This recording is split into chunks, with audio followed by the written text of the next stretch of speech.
जैसे महाराज ने मुहूर्त पूछा, गुरुजी देख लिए कि जो मुहूर्त पूछा जा रहा है ये मुहूर्त अभी है ही नहीं, 14 वर्ष बाद है। महाराज इतने व्याकुलता से पूछ रहे हैं, कैसे कहें कि महाराज अभी मुहूर्त नहीं है, 14 वर्ष प्रतीक्षा करिए। गुरुजी सोचे यदि मेरी बात मानकर और महाराज आज ही राम का यदि अभिषेक कर दे तो ब्रह्मा जी की लेखनी बदल सकती है। तो गुरुदेव ने कहा, महाराज मुहूर्त न पूछिए, बेगी विलंब न करिय नृपा, साजिय सबुई समाज, सुदिन सुमंगल तब ही जब राम हो ही जुबराज। आप दर्शन करिए, एक ही बात कहने के लिए गुरुजी दो दो शब्द का प्रयोग किए। बेग करिए, बेग माने तुरंत, फिर बोले विलंब न करिए नृप, बेग करिए, विलंब मत करिए। श्रेष्ठ मुहूर्त पर राम का अभिषेक नहीं होगा महाराज। जिस समय आप राम का अभिषेक कर देंगे वही समय श्रेष्ठ मुहूर्त में परिवर्तित हो जाएगा। मुहूर्त से राम का अभिषेक नहीं है, राम के अभिषेक से मुहूर्त का निर्धारण होगा। तुरंत करिए। महाराज सोचे गुरुजी तो ठीक ही बोल रहे हैं, अब मैं कल प्रातः काल करूंगा। कब करूंगा? कल प्रातः काल। और आप जानते हैं ये कल महाराज के जीवन में बेकल बन के आ गया। देखिए, राम अवतार में राम जी की लीला के समय दो लोग उस समय विद्यमान थे जो ब्रह्मा जी की लेखनी बदलने की शक्ति रखते थे। भाग्य का लेख बदलने की शक्ति दो लोगों के पास था। एक गुरुदेव भगवान वशिष्ठ जी, सो गोसाई विधि गति जेहि छेकी, सकई को टार टेक जो टेकी। भरत जी कहते हैं चित्रकूट में, गुरु जी के पास शक्ति था कि विधाता की लेखनी बदल देते। और दूसरे हैं भगवान शंकर, भाव्यु मेटि सकहि त्रिपुरारी। ये दो लोग हैं जो ब्रह्मा जी की लेखनी बदल सकते थे। यदि ये बदल सकते थे तो राम जी का वनवास क्यों नहीं रोक दिए? ये प्रश्न है।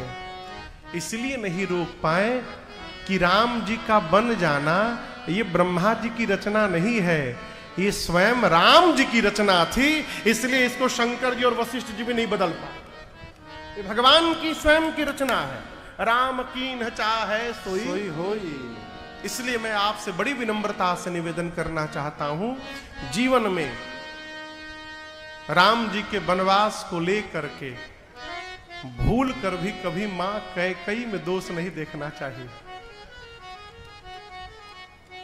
मां कैकेयी का लेश मात्र भी अपराध रही है। मां ने वही किया जो राम जी ने मां को करने के लिए कहा था।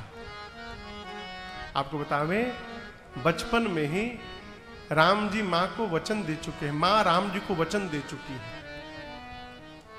बचपन में खेलते खेलते राम जी ने मां कैकेयी की आंखों को पीछे से बंद कर लिया और पूछा, मां बता कौन है?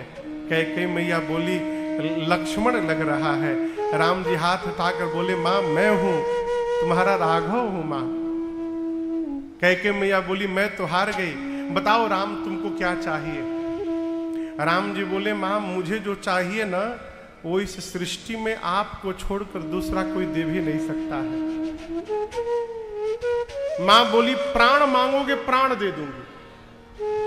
राम जी बोले, मां प्राण नहीं मांगूंगा, प्राण मांग लूंगा तो तुम मर जाओगे, लेकिन मैं जो मांगने वाला हूं ना उसमें मरोगी नहीं, लेकिन मरे जैसी हो जाओगी मां। कोई तुमको देखेगा नहीं, कोई तुमसे बात नहीं करेगा, तुम सबकी नजरों से उतर जाओगी। कैकेयी मैया सुनती रही, फिर पूछी, राम सबकी नजरों से उतर जाऊंगी, क्या तुम्हारी नजरों से भी उतर जाऊंगी? राम जी ने कहा, माँ मेरी नजरों में मेरी माँ सदैव महान बनी रहेगी, मेरी नजरों से कभी नहीं उतर सकती। तब माँ कैकेयी ने कहा कि संसार की नजर की मुझे परवाह भी नहीं है, मैं वचन देती हूं राम जो मांगोगे दूंगी। तब राम जी ने कहा था, माँ पिताजी जब मुझे राजा बनाने की रचना करे, तैयारी करे, आप किसी भी प्रकार मुझे वन की ओर भेज देना। और परिणाम हुआ, मां ने महाराज से 2 वरदान मांगे। पहले वरदान में भरत जी के लिए राज सत्ता और दूसरे वरदान में राम जी के लिए 14 वर्ष का वनवास। एक श्रोता ने प्रश्न किया, सरकार की राम जी को वन जाना था, ठीक है वनवास मांगती, भरत जी के लिए सत्ता क्यों मांग लिया? ये स्वार्थ नहीं है क्या? बिल्कुल स्वार्थ नहीं है। देखिए, धरती की कोई भी मां हो, धरती की हर मां चाहती है कि उसका बेटा संसार का श्रेष्ठ बेटा हो, ये हर मां चाहती है। मां कैकेयी जिन भरत जी को अपने अंक में से जन्म दी है, मां कैकेयी ये देखना चाहती है कि जिस भरत को मैंने जन्म दिया है, उस भरत के जीवन में एक साथ राजपद और राम पद आके खड़ा हो जाए, तो मैं देखूं मेरा भरत राजपद की ओर दौड़ता है कि रघुनाथ पद की ओर दौड़ता है। ये परीक्षण करने के लिए मैया ने भरत जी के लिए सत्ता मांग ली। ये मां का परीक्षण है। राम जी सुने, मैं प्रमाण से कह रहा हूं, राम जी सुने। जब मां कैकेयी के पास आकर मां कैकेयी ने सब बताया राम जी को। महाराज दशरथ कोप भवन में मूर्छित अवस्था में पड़े थे। सुन करके राम जी आए तो पूछे कैकेयी मैया से कि मोही कहूं मां तू तात दुख कारण, मां पिताजी के दुख का कारण बताओ। कैकेयी जी को राम जी ने क्या बोला? मां तू, क्या बोला? माता। हम अपनी संस्कृति में किसी भी पराई स्त्री को माता बोल सकते हैं, माते कहते हैं ना। लेकिन जैसे कैकेयी मैया ने पूरी बात बताई, राम जी की भाषा बदल गई। जो राम जी आते समय माता बोले थे, अब वो राम जी कह रहे हैं, सुनु जननी सोई सुत बड़ भागी, जे पितु मातु बचन अनुरागी, सुनो जननी सुत बड़ भागी, जो पितु मातु बचन अनुरागी, तनया मातु पितु पोषनिहारा, तनया मातु पितु पोषनिहारा, दुर्लभ जननी सकल संसारा, दुर्लभ जननी सकल संसारा,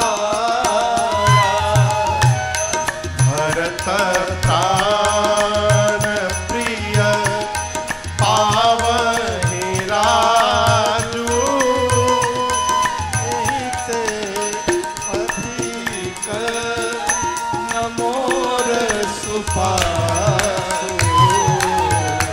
भरत प्राण प्रिय पावनि राजू, विधि सब विधि मोहि सन्मुख आजू, विधि सब विधि मोहि सन्मुख आजू, विधि सब विधि मोहि सन्मुख आजू। जो राम जी आते समय कैकेयी मैया को माता बोले, जब कैकेयी जी ने पूरी बात बता दी तो वही राम जी कैकेयी जी को जननी बोल दिए। क्या बोल दिए? जननी किसको बोलते हैं पता है? जो जन्म देती है। राम जी की जननी कैकेयी नहीं है, राम जी की जननी मां कौशल्या है। लेकिन राम जी आज कैकेयी मैया को जननी कहते। सुन जननी, क्यों? राम जी कहना चाहते मां कौशल्या ने केवल राम को जन्म दिया, लेकिन उस राम को 14 वर्ष के लिए वन की ओर भेजकर आज मेरी मां कैकेयी ने मर्यादा पुरुषोत्तम राम को जन्म दे दिया है, इसलिए आज से आप मेरी जननी है। राम जी कहते मां वो संतान बड़भागी है, पुत्र बड़भागी है। कौन? जो अपने माता पिता के चरण में प्रेम न करे। कहां प्रेम करे? वचन में। चरण में प्रेम करना बड़ा सरल है, कोई खोखट नहीं है। सवेरे उठो पांव छू लो, रात को सोते समय पांव छू लो, अब बात एक भी न मानो। दिन भर पांव छुओ, एक ही बात न मानो। वचन में प्रेम करना सरल नहीं है। फिर जो कहा जाएगा उसका पालन करना पड़ेगा। राम जी कहते मां वो पुत्र दुर्लभ है मां, जो अपने व्यवहार से अपने माता पिता को संसार में संतुष्ट कर दे। वो संतान दुर्लभ है। विधाता ने मुझे सौभाग्य दिया है, पिताजी के वचन को पूर्ण करने का सौभाग्य राम को प्राप्त हुआ है मां। इससे अधिक सौभाग्य क्या होगा मेरा?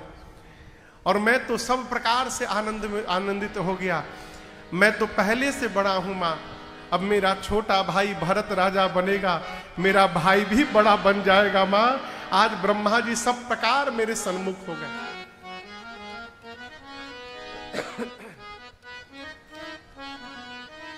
चक्रवर्ती जी महाराज राम जी को पकड़ के रोने लगे। राम जी ने उनको समझाया है। मां कौशल्या के पास गए, मां ने पूरी बात सुनी। मां ने केवल एक बात कही, राम यदि केवल पिताजी ने जाने के लिए कहा है तो मैं मां हूं, मैं कहती हूं मेरा राम बन नहीं जाएगा।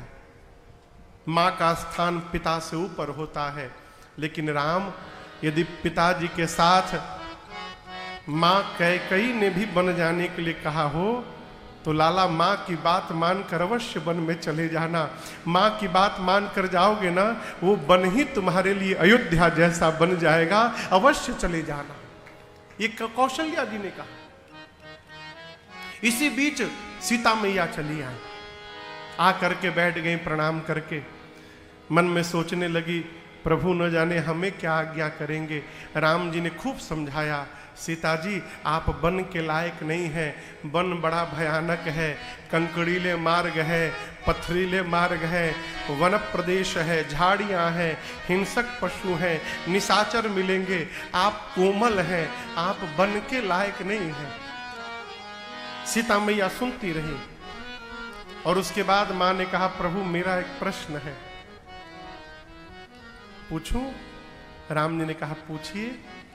सीता मैया ने एक ही वाक्य कहा, प्रभु मैं बन के लायक नहीं हूं, क्या आप बन के लायक है नाथ?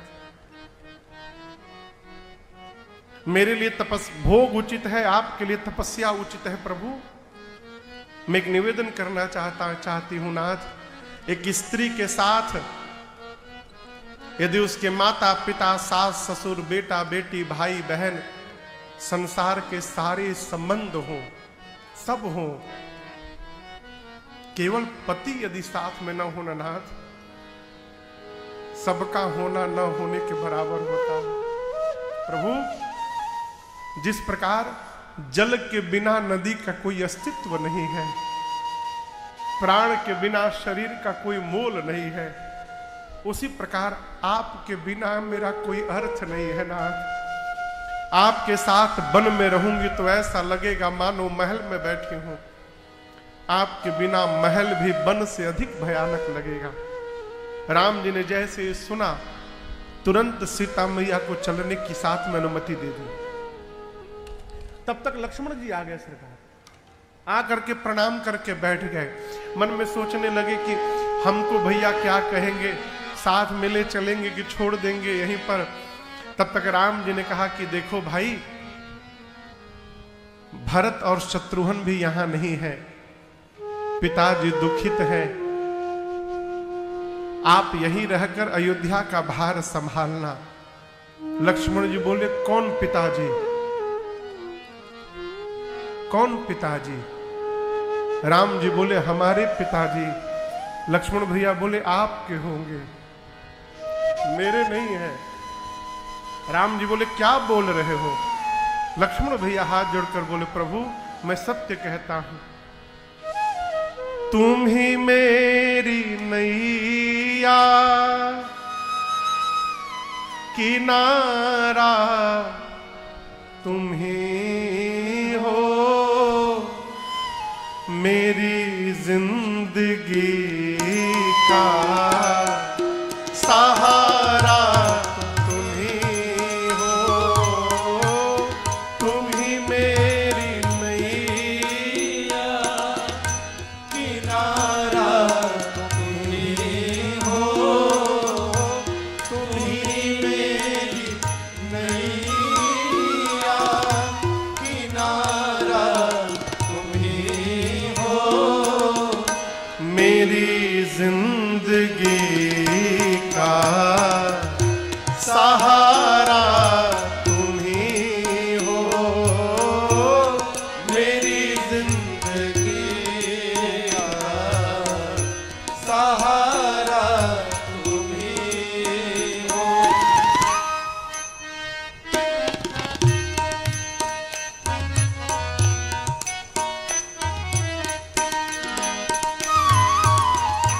तुम ही सूर्य बनकर चमकते हो प्यारे, तुम ही सूर्य बनकर चमकते हो प्यारे, तुम ही बन के बिजली कड़कते हो प्यारे, तुम ही बन के बिजली कड़कते हो प्यारे, तुम ही चांद तारे सितारा, तुम ही हो, तुम ही चांद तारे सितारा,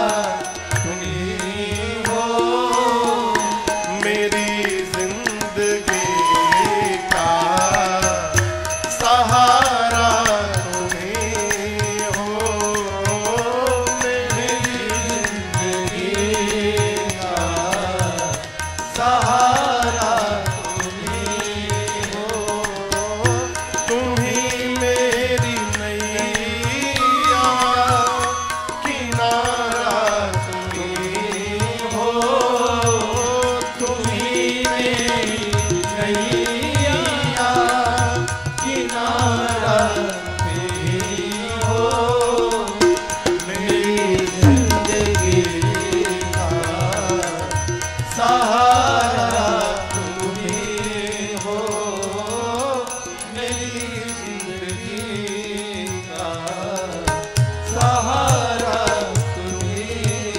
हो। लक्ष्मण भैया ने कहा प्रभु मोरे सबुई एक तुम स्वामी, आप ही मेरे सब हैं, माता पिता भाई बहन गुरु सखा संसार के जितने नाते हैं सब आप मेरे हैं प्रभु। राम जी ने कहा जाओ मां से अनुमति लेकर आओ। लक्ष्मण भैया गए, सुमित्रा मैया से अनुमति लेकर आए और प्रातः काल में आपसे कहूं सजीवन साज समाज सब बनिता बंधु समेत, बंद विप्र गुरु चरण प्रभु चले करी सबही अचे। भगवान चले, अब यहां दर्शन करिए, राम जी महल से लेकर गुरु आश्रम तक पैदल पैदल गए। राम जी जानते थे कि यदि महल से मैं रथ पर बैठकर निकलूंगा तो ये पूरी अयोध्या की प्रजा अपने अपने वाहन पर मेरे पीछे चल पड़ेगी। तो भगवान गुरु आश्रम तक पैदल पैदल गए। भगवान को पैदल जाता देख याचकों को बुलाकर दान दिया, ब्राह्मणों को वर्षासन देकर संतुष्ट किया और उसके बाद अयोध्या वासियों को प्रणाम करके गौरी गणपति भगवान का स्मरण, पूरी प्रजा राम जी के पीछे पीछे चलने लगी। अवत तहां जहां राम निवास। चक्रवर्ती जी की मूर्छा आ गई। उन्होंने सुमंत जी से कहा, रथ लेकर जाओ, राम को रथ पर बिठाकर सीता लक्ष्मण के साथ 4 दिन वन का दर्शन कराकर वापस लेकर आना सुमंत। और याद रखना, यदि वापस लेकर नहीं आओगे तो तुम्हारे आने के साथ ही तुम्हारा महाराज चला जाएगा। सुमंत जी रथ लेकर आए, पिताजी की आज्ञा मानकर भगवान रथ पर बैठ गए। अब दर्शन करिए। अयोध्यावासी फंस गए। अब भगवान तो रथ पर जाएंगे, अवधवासी सोचे अब हम क्या करें। वाहन लेने यदि घर लौटेंगे तब तक न जाने भगवान कितना आगे चले जाएंगे, कहां चले जाएंगे। अब क्या करे तो करे क्या। अंत में अवधवासी बेहाल होकर भगवान के रथ के पीछे भागने लगे।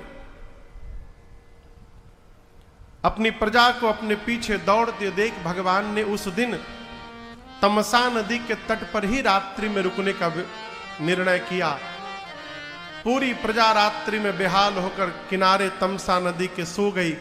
भगवान ने अपनी माया को प्रेरित करके मध्य रात्रि में सबको गहरी निद्रा में सुलवाया और सुमंत जी से कहा, तात आप रथ के पहिए के चिन्ह को मिटाकर इसी समय यहां से चलिए।